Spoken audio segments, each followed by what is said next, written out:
और आपको इस वीडियो को आगे देखने में बहुत ही मज़ा आने वाला है। इसमें मैंने अपनी जर्नी दिखाई है जब मैंने विंटर्स में स्पीति किया था। तो उससे पहले जल्दी से सब्सक्राइब कर लीजिए और अगर आपको वीडियो पसंद आई हो तो लाइक और शेयर ज़रूर करना, क्योंकि इससे मुझे भी सपोर्ट मिलेगा और आपको भी आगे जितनी भी मेरी वीडियोस आएंगी तो नोटिफिकेशन मिलता रहेगा। हेलो। तो अभी हमें काज़ा में, और इस टाइम आप काज़ा में देख ही सकते हो मेरे चारों तरफ बहुत ही अच्छा लग रहा है। थोड़ा मैं आपको रूट्स के बारे में डिस्क्राइब कर दूं कि मैं कैसे आई स्पीति। मेनली मैं सिर्फ और सिर्फ इस बार स्नो देखने आई हूँ, क्योंकि मैंने बहुत सुना था कि वाइट स्पीति। मैंने सोचा एक बार चल के देखते तो है कि हाउ इट लुक्स लाइक। और अभी मैंने अपनी जर्नी दिल्ली से स्टार्ट करी थी। दिल्ली से ओवरनाइट बस टू शिमला। मैं लास्ट ईयर समर्स में जब स्पीति आई थी तो मैंने स्पीति से सबसे पहले किन्नौर डिस्ट्रिक्ट में सांगला गई थी, सांगला से चितकुल से कल्पा, और कल्पा से नाको टाबो और फिर काज़ा आई थी। बट इस बार मैं स्पीति में मैंने कुछ प्लेसेस स्किप कर दिए हैं। मैं डायरेक्ट दिल्ली से शिमला और शिमला से डायरेक्ट मैं रिकांगपिओ आई हूँ। रिकांगपिओ से मैंने वन नाइट कल्पा में स्टे किया, और इस टाइम कल्पा भी बहुत ज़्यादा मतलब वीरान है, इतने लोग नहीं हैं, इतनी भीड़ भी नहीं है विंटर की वजह से। और मैं डायरेक्ट वन नाइट स्टे के बाद डायरेक्ट यहाँ पे आ गई काज़ा, और काज़ा से मैं देखती हूँ कि किब्बर और लांजा जाने के लिए कल मैंने सोच रखा है। और इस टाइम पे मैं हेलीपैड पे हूँ, हेलीपैड काज़ा में, और बहुत ही अच्छा व्यू है साइड में। ओ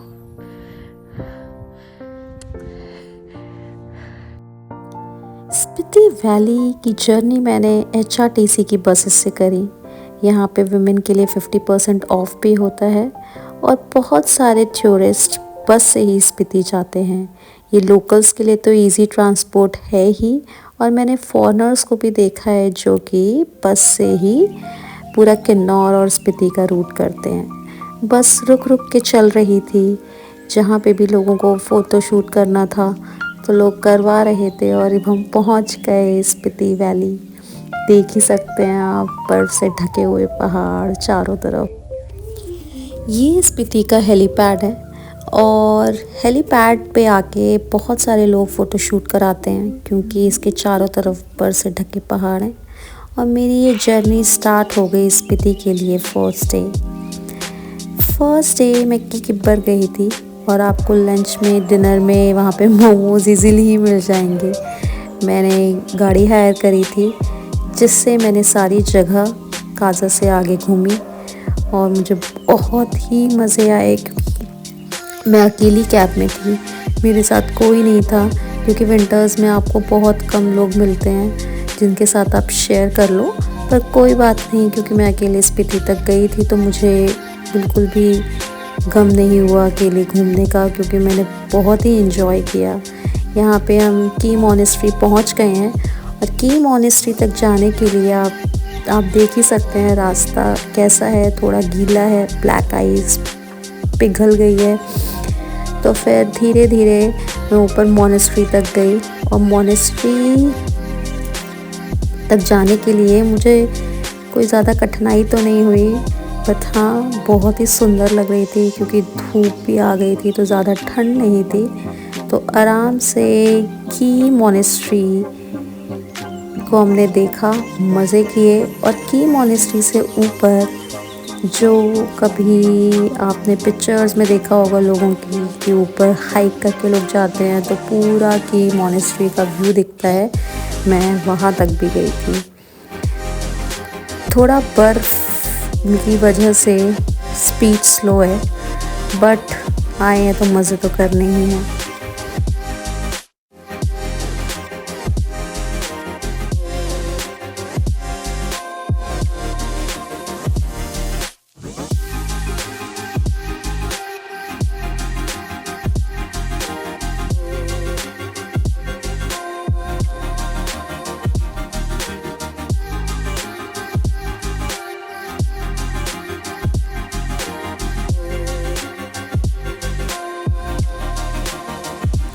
मॉनेस्ट्री अंदर से पूरी तरह अच्छे से देखी। मैंने शायद 3 से 4 घंटे मॉनेस्ट्री में ही स्पेंड किए थे। वहाँ के मॉन्क से, बच्चों से बात करी जो कि अपने में ही मस्त थे, खेल रहे थे। ये हाइक करके आते हैं तो ऊपर की मॉनेस्ट्री का व्यू, और जिसके पास इतने बढ़िया पहाड़।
ये हाइक करने का रास्ता है, आप देख ही सकते हैं। मेरे साथ जो बच्चा आया था उसने मेरी वीडियो कैप्चर करी है कि मैं नीचे खड़ी हुई हूँ और ऊपर आने के लिए देख रही हूँ कि कैसे आऊँ, क्योंकि ऊपर आपको इतना आना पड़ता है। पर मैं आ ही गई। और फिर टी मॉनेस्ट्री के सामने मैंने भी बहुत देर स्पेंड किया टाइम और अपनी फ़ोटोज़ खिंचवाई।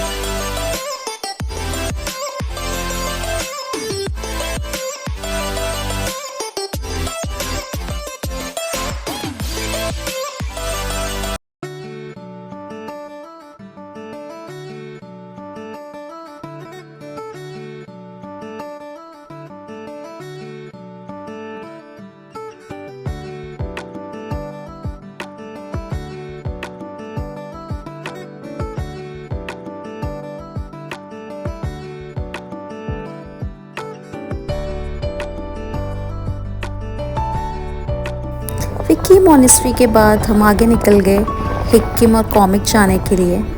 तो रास्ते लंबे थे, इसलिए फिर भी और शाम तक वापस आना था रात होने से पहले। तो हिक्किम कॉमिक भी गए। बीच में रास्ते में बहुत जगह रुके, स्नो लेपर्ड भी स्पॉट किया। मुझे तो बहुत ही मज़े आ रहे थे रास्ते में। आप देख ही सकते हैं मैंने पहाड़ निकाल के चेहरा गाड़ी से वीडियो बनवाई। और ये जो हवा थी इतना सुकून दे रही थी, ये पहाड़ देख के इतना सुकून मिल रहा था, ऐसा लग रहा था कि बस यहीं बस जाएं। पर फिर भी आना पड़ा। और रास्ते में हमें आइबेक्स, हिमालयन थार देखने को मिले दूर दूर से। वो ज़्यादा नुकसान पहुंचाते नहीं हैं अगर आप उनके पास नहीं हैं तो इसलिए कोशिश करें कि दूर से ही स्पॉट करें, आगे जाके ज़्यादा उन्हें छेड़ने की ज़रूरत नहीं है।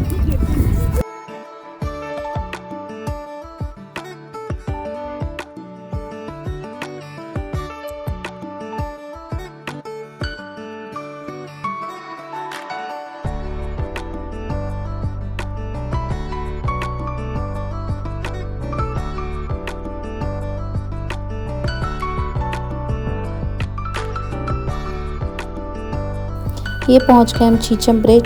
चीचम ब्रिज पे भीड़ है क्योंकि यहाँ पे कुछ कार्स खड़ी रहती हैं जो कि मोमोज, मैगी, चाय, कॉफ़ी सब देती हैं। इस वजह से लोग जो कि सुबह के निकले हुए होते हैं यहाँ पे आराम से टाइम स्पेंड करते हैं ब्रिज पे, भागते हैं, दौड़ते हैं, नीचे देखते हैं। और ये फ्लैग्स आप देख ही रहे हैं, ये फ्लैग्स बहुत ही प्यारे लग रहे थे ब्रिज पे।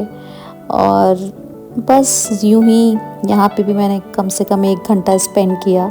और कुछ टाइम स्पेंड करने के बाद हम चीचम ब्रिज से चल दिए, क्योंकि हमें आगे का रास्ता भी कवर करना था जो कि दूर है। स्पीति में जितने भी काजा के आसपास जो गांव हैं वो बहुत पास तो नहीं है, सब 20-30 से 100 किलोमीटर्स के विदिन है। और इतना रास्ता कवर करने के लिए आपको ज़्यादा टाइम नहीं मिलता है एक स्पॉट पे रुकने के लिए। बट स्टिल फिर भी अगर आप गए हैं तो मैं रिकमेंड करूँगी कि आप आराम से ही घूमें। ये शायद कॉमिक है, मेरे को ढंग से याद नहीं है कौन सा गांव है, हिक्के में या कॉमिक है, क्योंकि इतनी भीड़ नहीं थी और बोर्ड्स भी नहीं लगे थे तो पता नहीं चला।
वैसे यहाँ पे मैंने एक चीज़ नोटिस करी है कि जो घर बनने का स्टाइल है वो सारा एक सही है पूरी स्पीति वैली में। आप कहीं भी चले जाओ, धनकर की किब्बर, तो ज़्यादा डिफरेंस दिखता नहीं है। और लोग अपने आसपास से स्नो साफ़ कर लेते हैं, तो जो जितनी भी स्नो बचती है देखने के लिए वो पहाड़ों के ऊपर ही दिखती है।